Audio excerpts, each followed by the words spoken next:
À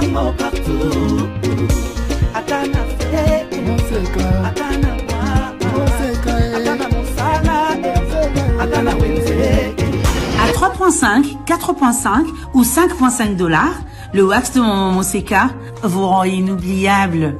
Merci de nous contacter.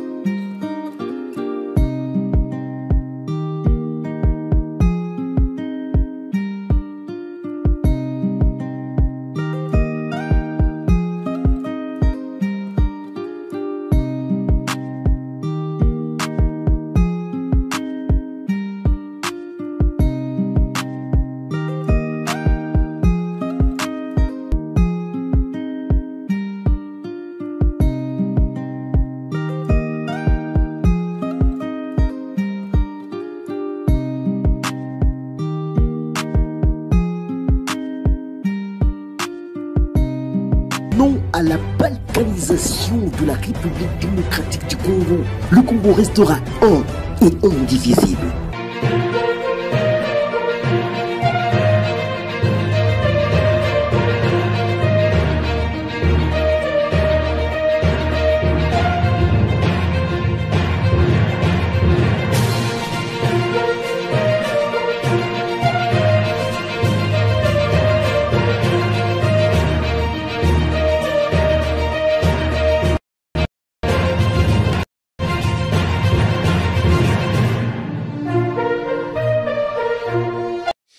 De rattraper le retard accumulé. À tous, à chacun, bienvenue sur votre chaîne.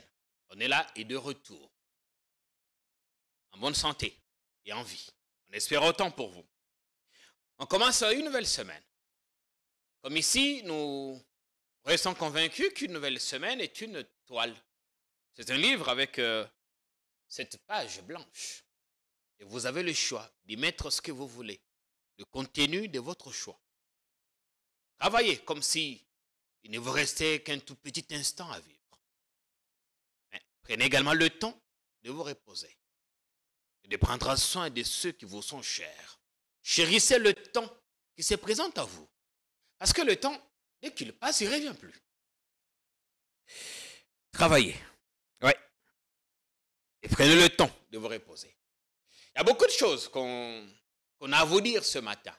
Comme à chaque début de semaine, nous prenons nous-mêmes la parole pour fixer certaines lignes. Ouais. Donner l'info, dire également, professer le fond de notre pensée à nous. Et accorder ensuite la parole aux invités. Il y aura Louis-France Kouzikessa qui viendra ouvrir la semaine. On a fait le choix de commencer par lui. Parce qu'il a énormément de choses à nous dire. Il y viendra. Intéressante émission à suivre avant la fin de la journée. Sur notre chaîne. On vous a manqué, on le sait. On est absent de Kinshasa pendant 3 longues semaines. Oui, parce qu'ici, nous demeurons convaincus que Kinshasa n'est pas le Congo. Mais le Congo, c'est 2 345 409 km². J'arrondis même jusqu'à 410. Peut-être le 1 km, là, on le prendra au Rwanda.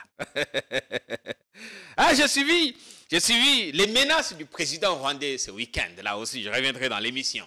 Donc, on a été dans le Haut-Katanga, on a passé un excellent séjour. On a été à Mbandaka pour une visite claire. À Mbujimaï, là-bas, sur nos terres fertiles de Bakwanga. Là, on a passé quelques 3-4 jours. Ah, à l'occasion, j'ai eu le temps de parler avec les gens, de prendre quelques images des projets lancés, inachevés ou abandonnés. Ah, il y a du lourd à suivre absolument dans cette émission. Il y a du lourd. Ne quittez pas, restez avec nous. Allez jusqu'à la fin et vous comprendrez que vous avez toutes les raisons de rester abonné ici. Et vous qui nous regardez pour la première fois, nous sommes un des meilleurs canaux d'info et de décryptage sur l'actualité du Congo. N'hésitez pas de vous abonner. Ah, tous les week-ends, j'ai vu beaucoup d'actu. On va essayer de rattraper le retard. Par où commencer? On verra bien aujourd'hui par quoi ou par où. On va commencer. Est-il qu'il s'est passé énormément de choses? Mais on commencera sur les dernières infos, les dernières nouvelles. Il se passe beaucoup de choses à l'Assemblée nationale, là-bas. Oui, parce que j'ai vu beaucoup aussi m'interpeller sur le voyage genevois de VK qui doit aller, je crois, à Genève, accompagné d'une forte délégation. Pour 10 jours, ils vont participer à la 49e session de l'Assemblée parlementaire francophone. Le voyage pourrait coûter au trésor public jusqu'à $500 000. J'ai vu les gens se montrer offusqués, indignés. Ça aussi, je reviendrai. Il y a beaucoup de choses. Je ne voudrais même pas vous donner les thématiques parce que vous aurez toutes les raisons de rester avec nous. Bienvenue et bonne semaine. Mais je voudrais commencer par rendre hommage à ceux qui ont vécu. Le pasteur Barouti qui nous a quittés. Oui, il était parti un peu plus tôt que la Madame Blanche Tounassi. Pasteur Barouti qui a été enterré hier, c'est une figure de proue, un nom bien connu dans les milieux des églises des réveils au Congo. Il a eu des hommages qu'il méritait. En tout cas au stade Tata Raphaël de la Kétule. Plusieurs figures bien connues du christianisme étaient là. Le président Tshisekedi et madame étaient là aussi. Ouais, présents. Comme aux obsèques de madame Tounassi, le couple présidentiel était là. J'ai vu des gens dire, mais si tout ne dépendait que de l'humanité, on donnerait Tshisekedi distinguerait. Parce qu'il est toujours là, présent. Là où il doit être. Oui, mais pas toujours aussi. On aime bien cette proximité qu'il a, cette sensibilité qu'il a à se montrer présent aux côtés de ceux qui sont en détresse. C'est une bonne chose. Certains diraient on a le président que nous voulons. Mais on voudrait le voir encore bien plus proche de ceux qui sont en manque, de ceux qui sont en détresse permanente. Ils sont dans l'Est en ce moment. Ils ont besoin de sa présence. Ils sont dans le Tanganyika en ce moment où 3 villages entiers, à quelques 60 km de Kalemi, ont été dévastés par les eaux du lac Tanganyika qui ont quitté leur lit. Ouais. Oui, on va nous dire, oui, là-bas c'est une guerre. Dans le Kivu notamment. Oui. Mais nous vous rappellerons aussi que le président avait dit qu'il mettrait son QG là-bas. Jusqu'à ce que la paix soit rétablie. Aujourd'hui, certains essaient de renvoyer la question de l'Est au calendrier grec. Évidemment, c'est une question hautement sensible, avec des secrets de défense qui ne fuitent pas. Tout ce que nous voulons ici, c'est que la paix soit rétablie et que nos concitoyens qui sont là-bas retrouvent le sourire. Beaucoup meurent de faim. Mais en fait, ils demandent, on est à 8 millions ou 8 000 ou combien de déplacés aujourd'hui. Il manque de tout. Mais en fait, ce n'est pas des gens, ce n'est pas des démunis. C'est des gens qui ont leur champ, qui ont du bétail. Ils ont été malheureusement obligés d'abandonner tout ça pour se retrouver dans les camps de déplacés où il manque de tout. Monsieur le Président, on aime bien ce que vous faites. On aime bien vous voir là où vous êtes, aux côtés de ceux qui sont en détresse. Mais on aimerait davantage vous voir, fournir plus d'efforts pour couper, mettre fin aux violences cycliques dans l'Est. Vous faites ce que vous pouvez, oui, mais nous voudrions encore voir un peu plus. Voilà ce qu'on avait à dire pour le pasteur Barouti qui nous a quittés à 77 ans. Ah, j'ai vu lors des obsèques la photo qui était là, le pasteur et son fils. Je me suis amusé sur Facebook à dire le code décédé. Je ne comprenais pas le sens de cette photo qui était placée là-bas devant le cercueil, le pasteur et son fils, co-héritier. Bon, en même temps que j'ai vu sur la toile des gens prendre des photos des fils héritiers. Les églises du Christ au Congo. Bien. C'est comme des empires. C'est comme des royaumes. On va de succession en succession, des pères en fils. Je ne sais pas si cela devrait étonner, étonner certaines personnes. Mais je ne voudrais pas offusquer. Je ne voudrais pas gêner les chrétiens du Congo. C'est une question ultra sensible. Quand on touche à cette fibre, ils se sentent touchés. Dans tous les cas, c'est une question de foi. On ne va pas à l'église parce qu'il y a le fils du pasteur. On y va parce qu'on croit. Si vous croyez, vous pensez que ce que vous faites est bon. On vous encourage d'y aller. Ah, par contre, ça brûle chez les Olangui. Nous parlions tout à l'heure de la succession des pères en fils. Chez les Olangui, là-bas, il y a Alain et Paul qui ne s'entendent plus. Les violons ne s'accordent plus entre les deux. Alain, le grand frère, a suspendu Paul, le bishop, qu'on avait vu à un moment donné catapulté à la tête du mouvement des églises de réveil.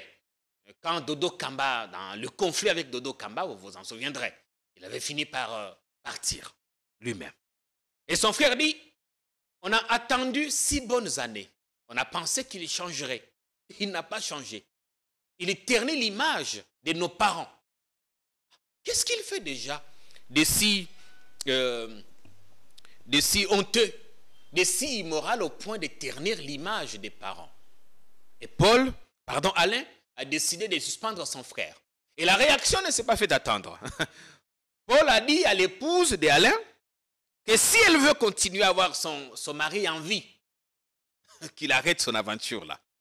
On ne sera pas surpris de voir demain après demain le ministère chrétien du combat spirituel s'éclater en morceaux.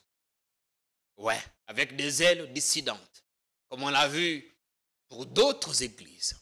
Ce ne serait pas surprenant. Et dans tous les cas, j'ai lu Perrault qui disait qu'il y a eu des entretiens avec papa et maman Olangui. J'ai eu la chance moi-même de fréquenter le couple.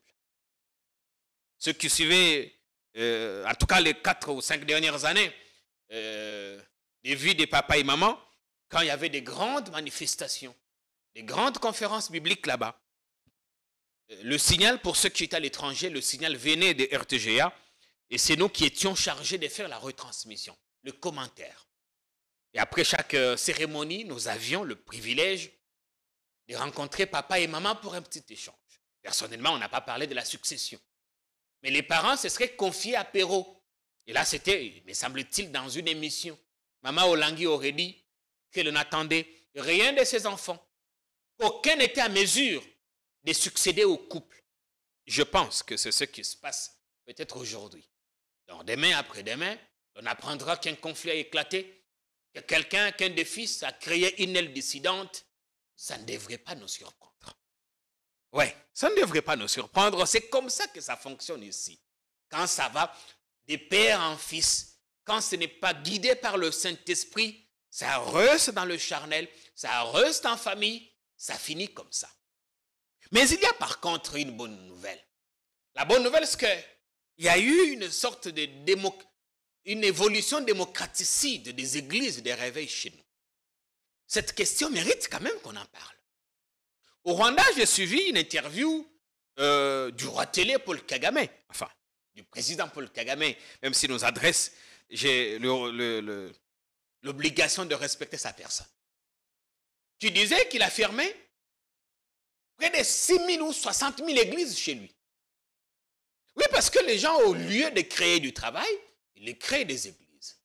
En passant, j'ai vu un frère qui a tellement cherché du travail que chercher du travail était devenu son propre travail. Et il s'est réfugié dans une église. En passant, j'ai vu qu'il a créé, j'ai vu une grosse affiche. Il est devenu bishop. Je dis, ah, ça va. Donc, l'église est devenue le refuge de tous ceux qui ont échoué ailleurs. Mention spéciale au pasteur Atoms. C'est l'un des hommes d'église qui m'inspire énormément. Il dit que l'église n'est pas ma préoccupation première. Ce n'est pas ma profession. Parce qu'à côté de l'église, je suis chantre, je suis conférencier, je suis businessman. L'on ne peut pas faire de l'église sa seule profession. Bon, ça dépend, ça dépend. C'est quand même assez curieux de voir qu'on est pasteur, on se réveille le matin, on va juste à l'église. C'est ça son travail. On n'a pas une autre occupation. Et donc, quand on a cherché partout et qu'on a échoué, c'est dans l'église qu'on va se réfugier. On devient bishop, évangéliste. Demain après demain, on est loin, on crée sa propre marque, on se rebelle. des églises qui n'ont pas de personnalité juridique, qui n'ont pas d'existence légale, qui se créent avec le soutien ou, donc, église Ezumikanda, église Moussous, qui ont créé succursale. Ah, en passant d'ailleurs, à Bandal, il y a une grande église là-bas. Là aussi, il y a du bruit. Il y a du rififi, comme on dit en français. Les bandimi, là, pasteur Moussous, Tomboki, parce que le pasteur visionnaire a acquis beaucoup de biens. Au nom de l'église, pour le compte de l'église, mais des biens qu'il place en son nom personnel, au nom de sa famille. Il y a du rififi là-bas. Dans une grande église de Bandal, et vous savez, vous avez sûrement un indice. Vous avez sûrement un indice. On y reviendra avec beaucoup de détails. Un groupe de pasteurs sont montés sur le créneau. Ils ne sont pas d'accord avec le visionnaire. Bongo boni boni yo, mi solo. Les biens de l'église, des cotisations de libéralité, des fidèles, aux kotia na compte personnel. Et c'est là qu'intervient le ministre Moutamba. Oui, le ministre à la justice. Bien, certains disent il y va avec beaucoup de tambours et trompettes. Parce qu'à la fin, on dit c'est la fin qui justifie les moyens. Il est le seul, jusque-là, qui pose des actes, qui menace. On va bien voir jusqu'où il est capable d'aller. Parce qu'après tout, on se connaît dans le pays là. Comme on dit à Abidjan, on se connaît dans le pays là. On connaît comment ça commence et parfois comment ça finit. Vous avez comme l'impression que c'est un film que vous regardez en rediffusion. Vous l'aviez déjà regardé en avant-première. Le ministre a donné un ultimatum d'un mois, 30 jours chrono, aux églises, aux associations, qui n'ont que ce qu'on appelle le folio 92, le F92, F92. F92 qui n'est qu'un accusé de réception. Plusieurs églises, plusieurs ASBL fonctionnent avec ces documents. Et le ministre tape du poing sur la table et dit non, ça n'est de trop, il faut que ça s'arrête. Il faut que les ASBL, que les églises se conforment à la loi, base à personnalité juridique. Un mois après, il faut qu'on enferme. Comment imaginez-vous qu'on a plus d'églises dans ce pays, plus de bars, que des entreprises? Comment on peut expliquer ça? On a plus d'entrepreneurs, enfin, plus de pasteurs, moins d'entrepreneurs. Et beaucoup tanakati à l'église, boyo kamate ya makamonengi komi. J'étais curieux de suivre les excuses du pasteur Denis Lessi. La réaction du pasteur Marcelo. J'ai vu les gens dire, mais comment pasteur Marcelo a dit à Denis Lessi, messieurs, pourtant c'est un pasteur comme lui, il fallait à la limite à ta pasteur. Mais, qualité en OPR, il faut qu'on mérite ça, non? Pourquoi voulez-vous qu'on vous appelle pasteur si, dans votre vécu quotidien, vous ne faites pas montre de moralité, vous ne faites pas preuve que vous devez mériter cette qualité-là? On vous appelle pasteur. Quand vous suivez ce que le pasteur Lessi a dit au sujet de Madame Tounassi, vous vous demanderez bien, vous vous poserez bien des questions. Si c'est comme ça que l'église, corps du Christ, doit continuer à fonctionner. Il faut les fermer. Et à un moment donné, j'ai appelé ça des boutiques alléluyatiques. Il faut en fermer par milliers. Il faut les fermer. Et donc, M. Moutamba, nous, on vous encourage.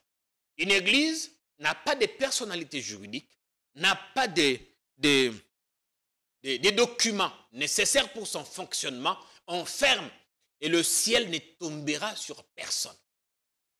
Parce que si ces églises étaient aussi puissantes, si ces églises, ceux qui pensent en Zambazaki Kuna, mais comment expliquer que dans ce pays, il y a plus de mal que du bien?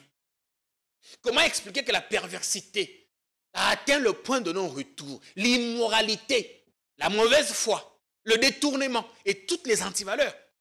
Mais chaque dimanche, nous allons tous à l'église. Ah, on y va juste par besoin de conformité. Parce qu'il faut aller à l'église le dimanche. Parce qu'il faut aller à l'église. Parce qu'il faut aller à l'église. Monsieur Moutamba, il faut fermer ces gens. Il faut fermer ces boutiques, ces entreprises qui ne payent pas l'impôt. Parce qu'ils font du bénéfice là-bas. Ce n'est plus des ASBL. Ils ont du lucre. Oui. Il faut qu'ils payent. Je ne sais pas comment appeler ça. On va appeler ça. Comment vous allez appeler ça? Il faut qu'ils payent. Oui.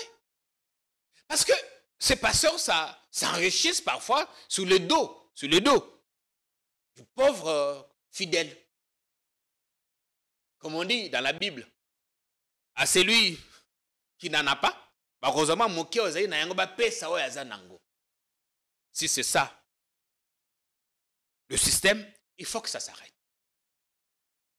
Monsieur Moutamba, ça mène avec des bonnes idées. Mais le problème maintenant, c'est la faisabilité. On attend voir. Parce que, aussitôt arrivé, il a pris 2 mesures importantes. Il interdit également la nuisance sonore. Ces églises se distinguent notamment dans la propagation de tous les bruits. La nuisance sonore. À un moment donné, j'ai loué, j'avais un appartement. À côté, c'était avant tout un bar.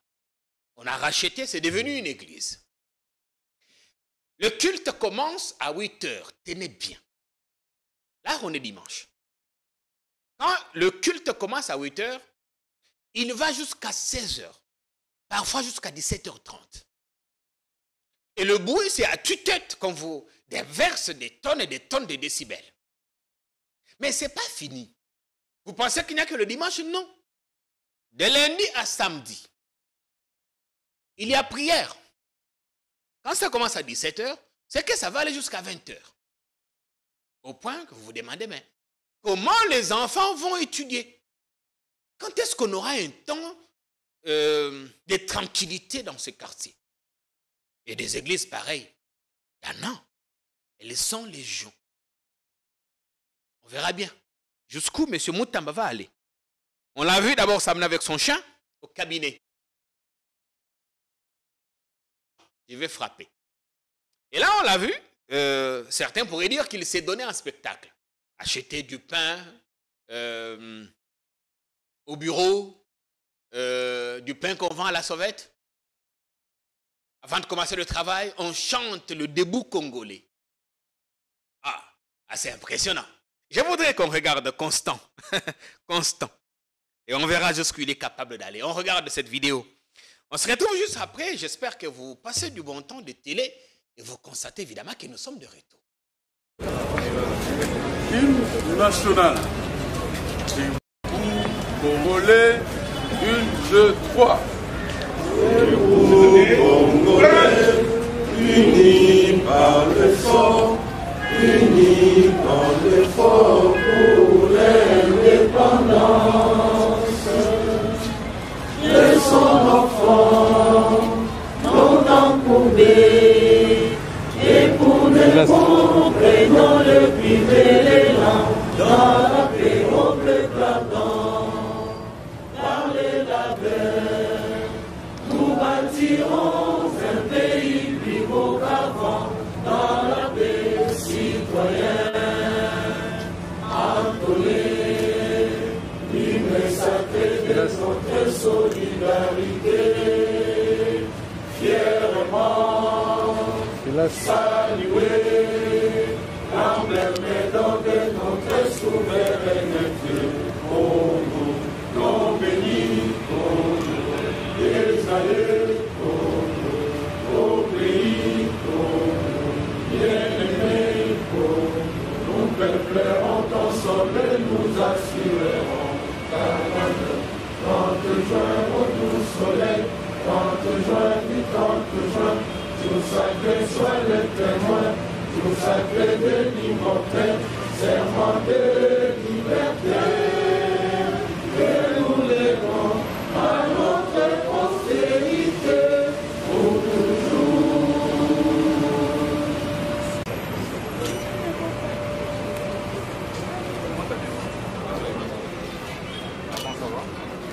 On se voit tout à l'heure pour évaluer.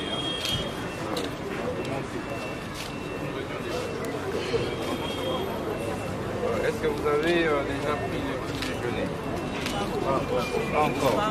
Mais pourquoi? Pourquoi ça traîne? Ah bon? Pourquoi?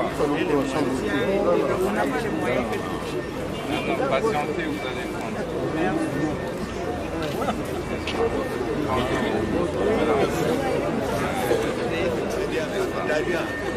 Un petit café derrière. Ça va. Bon, merci beaucoup.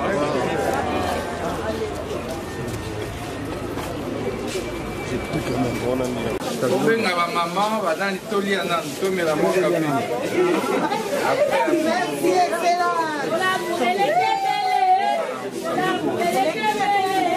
Voilà liboso papa et madame Baboye. La justice dans sa maman. Comme de 48 heures. Ouais. C'est dans la manteca.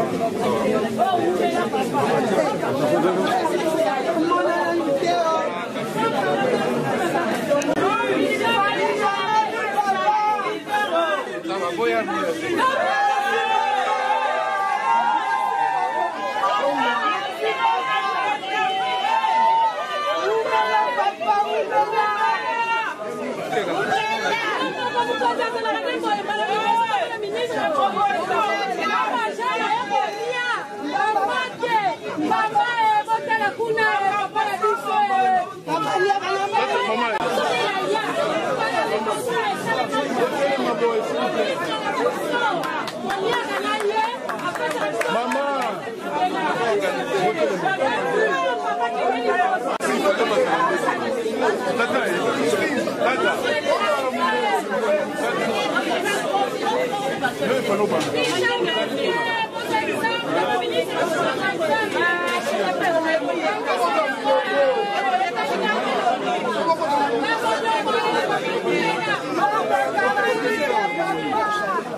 C'est la première fois qu'on a que Excellence aya à déjeuner ensemble na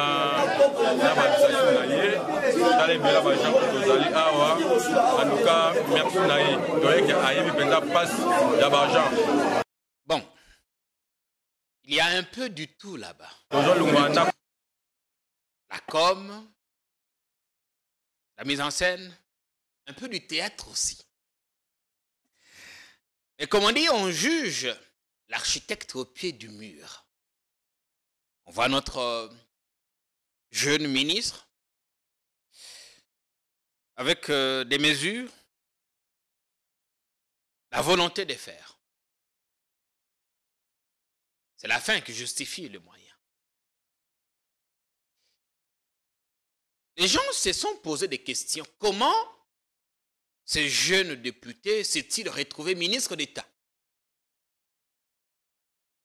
Vous ne vous rendez pas compte qu'à 2 reprises, le président Tshisekedi a confié ce département à quelqu'un qui n'est pas ouvertement étiqueté UDPS. Il y avait la ministre sortante, Rose Mutombo, qui est partie, évidemment avec quelques fautes de français dans certains de ses discours. On comprend le lapsus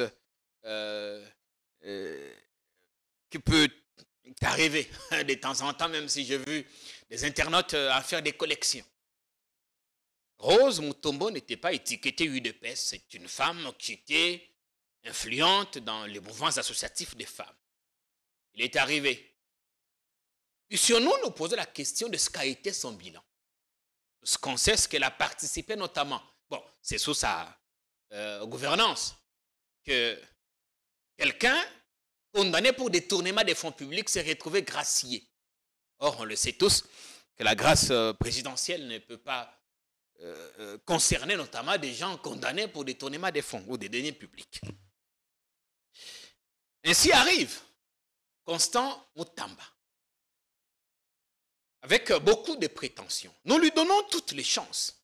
Parce que de toutes les façons, souhaiter que ce gouvernement échoue, c'est souhaiter qu'on recule. Parce qu'on recule déjà. Il faut qu'il réussisse à tout prix. Surtout dans ce domaine. Et donc, il a, lui, une patate chaude entre ses mains. Il arrive dans un secteur où lui-même, le président Tshisekedi, dont le parti a milité pendant, on dit, une trentaine d'années pour l'état des droits. Il peine lui-même à stabiliser les choses. Il s'en est plaint plusieurs fois. La justice, l'administration, les juges corrompus, la justice politisée, il s'en est plaint. S'il faut faire le bilan du premier quinquennat de Félix Tshisekedi, le gros échec, le tout premier gros échec de son quinquennat, c'était la justice. Il en a parlé ouvertement à bien des reprises. Est venu ce quinquennat, le deuxième, il met un opposant là-bas, étiqueté, évidemment, parce que certains lui dénient la qualité d'opposant, mais là n'est pas le problème. Tant qu'il est déjà au gouvernement, il cesse d'être opposant. Parce qu'il ne s'agit pas d'un gouvernement de large ouverture ou d'union nationale. C'est un gouvernement de la majorité, union sacrée. Donc, M. Constant cesse d'être opposant s'il l'était avant. Quelle marge de manœuvre aura-t-il pour réussir là où le président s'est plaint à bien de reprises? Il a fait beaucoup de vidéos avant. Moi, ministre de la Justice, j'ai fait ceci, j'ai fait cela. Il a fait beaucoup de déclarations avant. On va le juger pour voir ce dont il est capable. La première, il a pris 3 mesures fortes. Poursuivre des gens qui sont dans les pratiques déviantes. LGBT et tout ce qui va avec. Là, vous savez, les gens lui ont dit que l'homosexualité n'était pas criminalisée, c'est ça? Chez nous. On lui a dit ça. On dit maintenant, on va les arrêter pour atteinte aux bonnes mœurs. Mais là encore, faut-il qu'ils soient trouvés soit en flagrant délit, en train de faire ça sur la place publique. C'est aussi ça, l'autre problème. Donc, le ministre qui va avec beaucoup de vitesse, on aime bien la vitesse. Mais ce qui importe pour nous, ce sont les résultats. Acheter du pain comme vous le faites, et notre ministre le faisait, il se faisait cirer ses chaussures, faisait une longue marche à pied. C'est de la com, on sait tous comment ça se passe. Nous vous attendons sur des plans bien plus que ceux-là, ou bien plus que celui-là. Bien plus que celui-là. On vous attend. On a besoin de voir comment vous allez redresser ces secteurs. Parce qu'il y a un temps, quelqu'un m'a appelé. Il était à Genève ou je ne sais plus où. Il m'a dit, mais Jean-Pierre, le problème dans ce pays-là, c'est que nous ne nous aimons pas. Je lui ai dit non. Le problème n'est pas que nous devons nous aimer. Encore que rien ne nous oblige à nous aimer. Le problème, c'est que nous devons avoir des lois fortes et qui sont appliquées. Nous avons des lois dans ce pays. En tout cas, ce ne sont pas les lois qui nous manquent. Nous en avons. Mais le problème, c'est la mise en application des lois. C'est ça le problème. Si nous mettons ne serait-ce qu'à 20%, on met en application ne serait-ce qu'à 20% les quelques lois que nous avons, beaucoup de choses vont changer. Beaucoup. Et pour ça, il faut qu'il y ait quelqu'un qui prenne le risque. Bon, prendre le risque, comme le fait Constant, je sais que les gens lui rappelleront sans doute des déclarations qu'il a faites avant contre Félix, quand il disait en son temps que Félix n'avait pas son niveau. Bien, on dira que c'est ce qu'il a. Bon, c'est des choses, des coups qui se donnent pendant la campagne électorale, mais c'est des choses que personne n'oublie.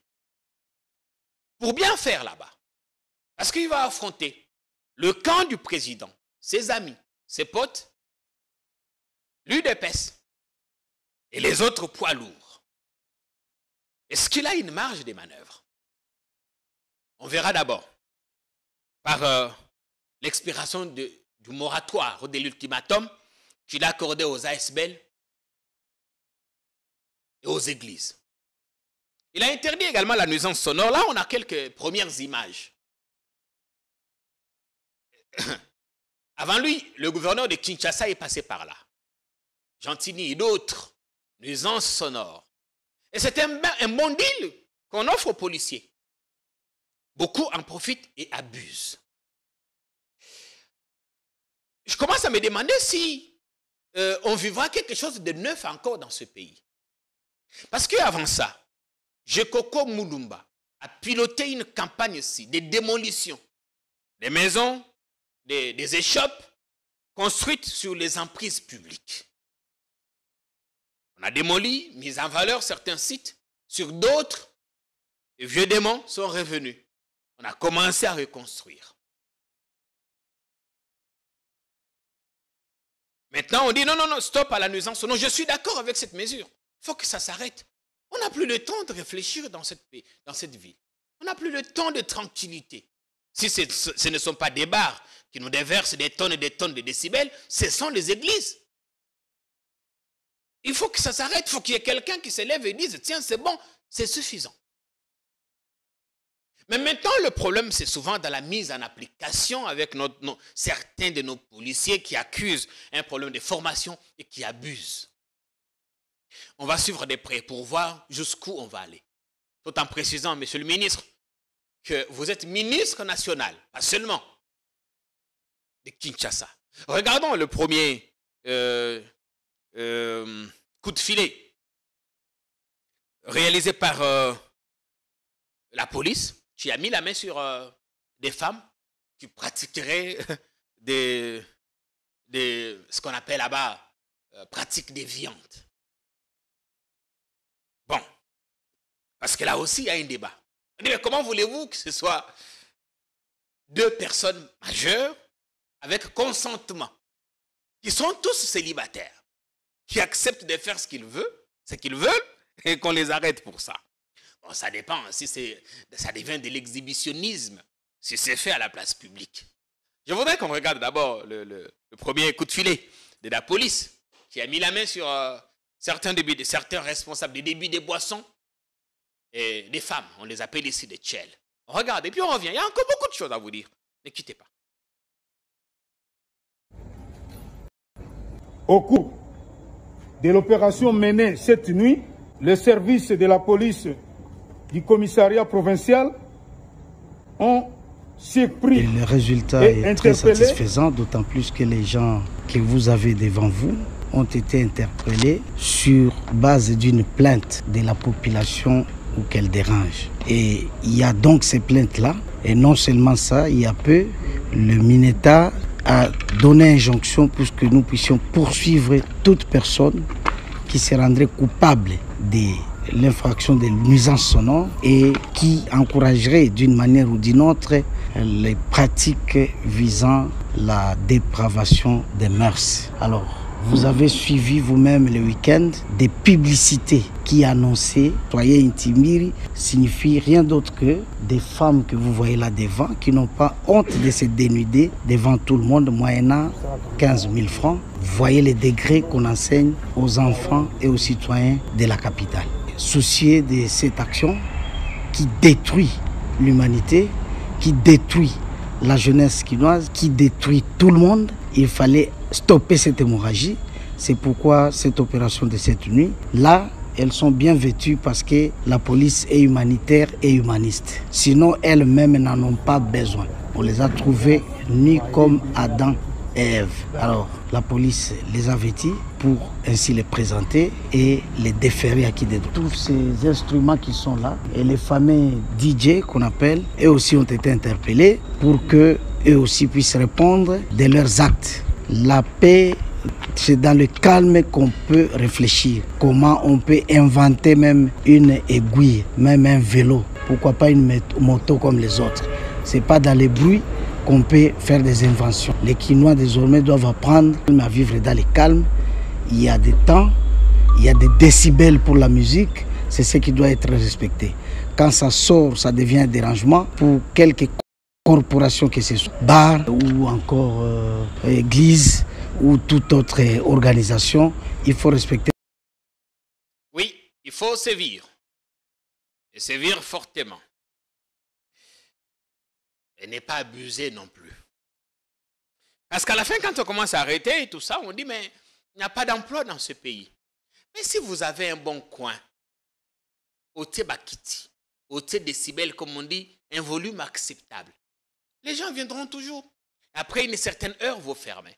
Si les gens ont besoin, il y a Koyoka musique macasse, ils n'ont qu'à aller dans les boîtes de nuit, où les dispositions sont prises pour que Makelele Bimamakasité.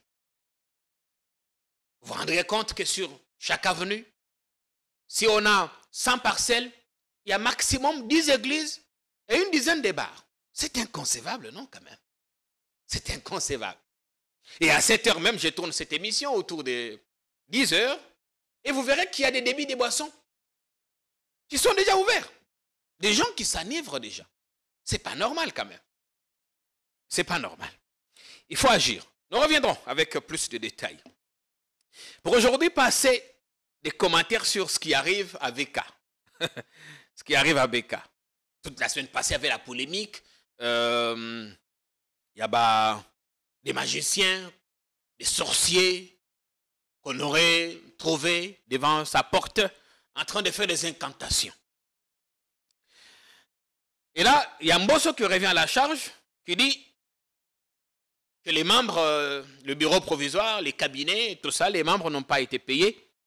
Ils doivent l'être. Et le cabinet, la législature passée, l'Assemblée nationale qui est sous des dettes, il demande que Bafouta Bango.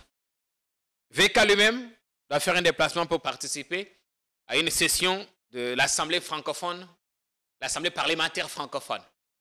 Il va amener une importante délégation là-bas. Les 10 députés, une dizaine de collaborateurs, des administratifs.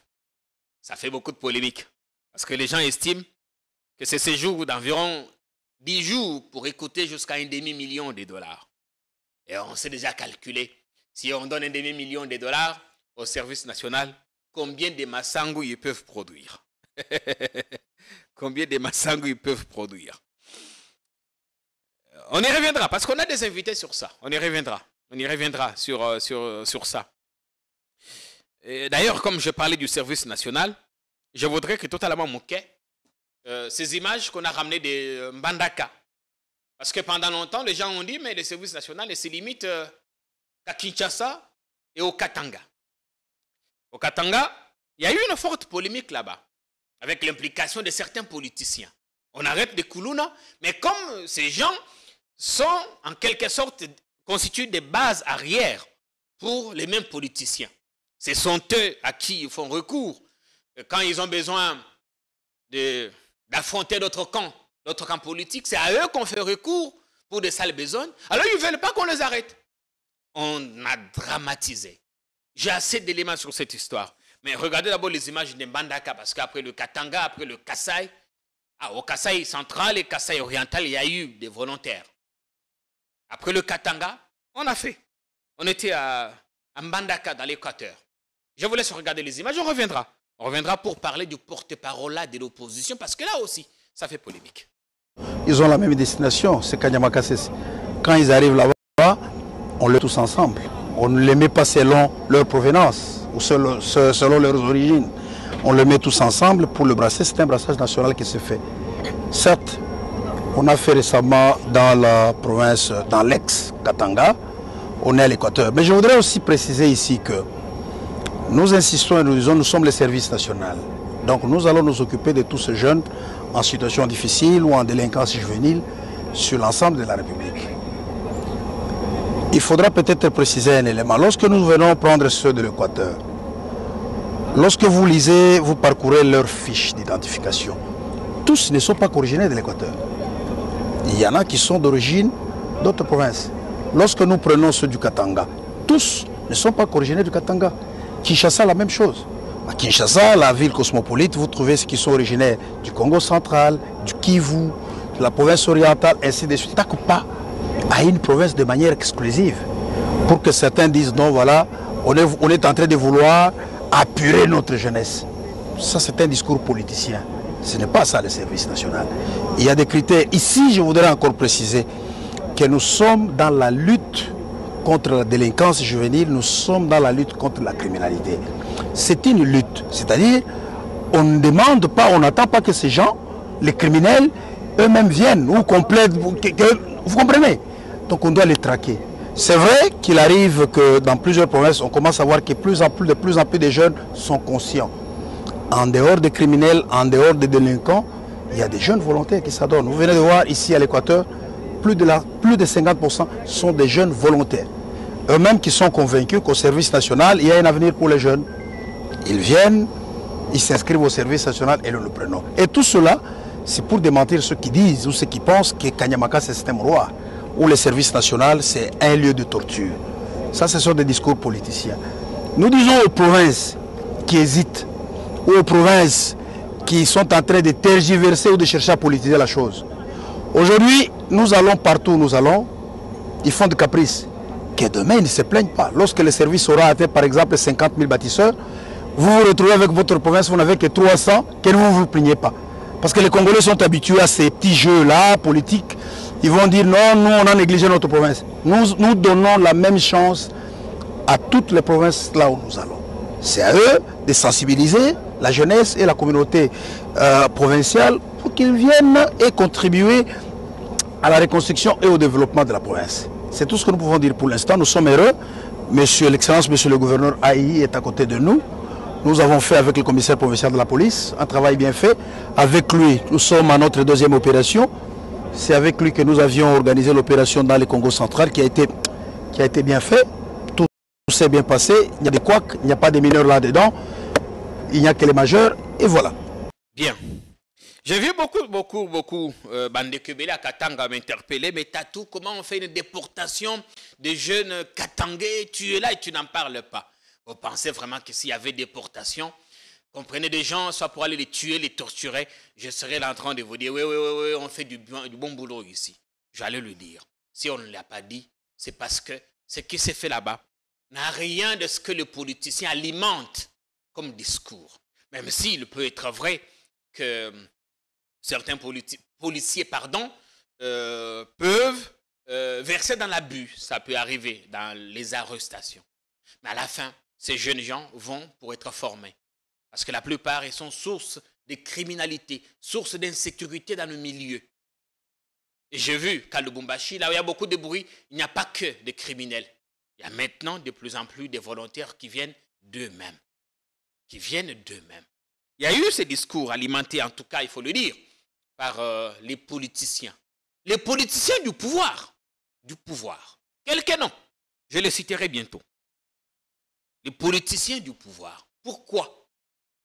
Évidemment parce que beaucoup n'apprécient pas le travail que fait le général Kassongo Kabwik. On le salue d'abord. D'ailleurs, là où il est, il a eu une grosse journée le samedi. L'inauguration du train. On va voir les photos, le président Tshisekedi qui était là.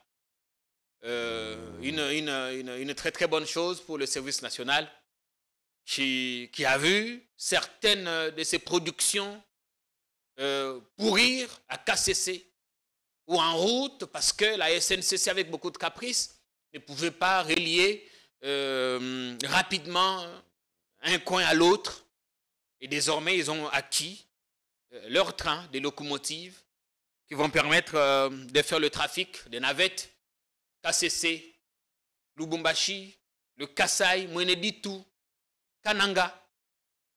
Une très très bonne chose. On ne le dit pas parce qu'on a été là, mais nous pensons que c'est des idées qu'il faut avoir. J'ai vu des gens dire, mais à l'heure où les gens ont des métros et tout ça, nous on est encore à cette étape. Mieux vaut encore ça. Mieux vaut encore ça pour l'instant, en attendant. Parce que de toute façon, ce ne serait pas au service national d'acheter les locomotives, enfin, les métros, comme vous les appelez. mieux vaut ça que, dans un premier temps, mieux vaut ça que rien. Parce que beaucoup, eux, ils prennent l'argent, ils les tournent. Mais là, il y a un militaire qui fait un travail exceptionnel qui mérite d'être salué. En Mbuji-Mayi, une mesurette de maïs se négocie jusqu'à 15 000 francs. Tout ça parce que l'approvisionnement pose problème. Et je pense que désormais, comme la saison de récolte a commencé, Mbuji-Mayi aura de moins en moins de problèmes en termes d'approvisionnement, tout comme Kananga, dans le Kasaï central. Donc, bravo, félicitations au général Kassongo Kabwik. Le président Tshisekedi, qui est de retour, il a lancé les travaux des rocades de Kinshasa, des routes périphériques, qui vont se croiser à un moment donné. On appelle ça rocade sud-ouest, sud-est. C'était à Mitendi, un projet qui relance en fait le programme Sinon congolais, négocié par le président Kabila, on le salue, là où il est. Je voudrais qu'on regarde ce reportage. On se retrouve avec Louis-France pour faire le point sur Makambo Itali, porte-parole et opposition. Là, ça ne va pas. Merci à tous et à chacun. Et très bonne journée. À bientôt. Dans le cadre du contrat chinois, le président de la République Félix Tshisekedi a donné le feu vert ce samedi 22 juin 2024 pour la construction des rocades à Kinshasa, financées par la SICOMIN. La cérémonie a connu la présence de plusieurs personnalités du pays, dont le président de l'Assemblée nationale Vital Kamerhe, la première ministre Judith Suminwa Tuluka et l'ambassadeur de la Chine en RDC qui a salué l'excellence de relations entre les deux pays. Le mot de bienvenue a été prononcé par le gouverneur de la ville de Kinshasa, Daniel Bumba, fraîchement entré en fonction. Dans son allocution, il n'a pas manqué de saluer la vision du chef de l'État pour l'amélioration de la qualité de vie des Kinois. Devant un parterre composé de différentes autorités et une population plus que satisfaite, le maître d'œuvre, le directeur général de l'Agence congolaise des grands travaux, Nikon Zhao, a expliqué les bien fondés de ce projet. Le projet qui nous réunit en ce jour s'inscrit dans le cadre du plan quinquennal 2024-2028 du chef de l'État et marque la relance du programme sino-congolais. En effet, l'étude de l'évolution démographique de la ville de Kinshasa, effectuée par le département des affaires économiques et sociales de la division de la population de la ville de Kinshasa et par les experts de la Banque mondiale, montre que la population de la ville de Kinshasa en 2018 s'élevait à 15 millions d'habitants et qu'elle atteindra plus de 25 millions d'habitants en 2030. Le ministre des ITP, Alexis Guizaro, a quant à lui vanté la vision du gouvernement à résoudre les problèmes des Congolais. Lors de votre discours d'investiture le 20 janvier 2024, dans l'objectif de consolider les acquis de votre premier mandat, Excellence Monsieur le Président de la République, chef de l'État, vous avez pris l'engagement de focaliser votre action durant ce second quinquennat sur 6 piliers fondamentaux dont la matérialisation s'appuie en grande partie sur la modernisation des infrastructures. Pour le représentant du groupement des entreprises chinoises GIEC, l'UEU, ce projet concrétise la vision du peuple d'abord du président de la République Félix Tshisekedi. Nous sommes venus ici aujourd'hui pour célébrer le lancement du projet des travaux des rocades à Kinshasa. C'est un grand événement heureux pour Kinshasa non seulement, car il s'agit non seulement d'un acte concret visant à honorer les engagements pris conjointement par le groupement d'entreprises chinoises et la SICOMIN. Le moment le plus important aura été l'ego des travaux donnés par le président de la République Félix Tshisekedi qui, dans cet engin, a montré la voie aux entrepreneurs pour bien exécuter les travaux. Selon le groupement des entreprises chinoises, le projet des travaux de rocade à Kinshasa constitue le 56e projet d'infrastructure mis en œuvre dans le cadre du projet de coopération sino-congolais. Il est le premier projet investi après la signature en date du 14 mars 2024 de l'avenant numéro 5 à la Convention de collaboration avec le gouvernement congolais. Il marque le début d'un nouveau cycle des projets d'infrastructure dans le cadre du projet de coopération sino-congolais.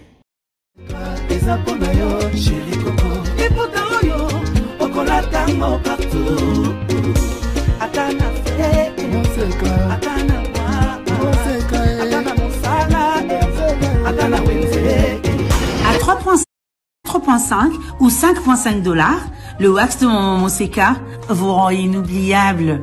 Merci de nous contacter.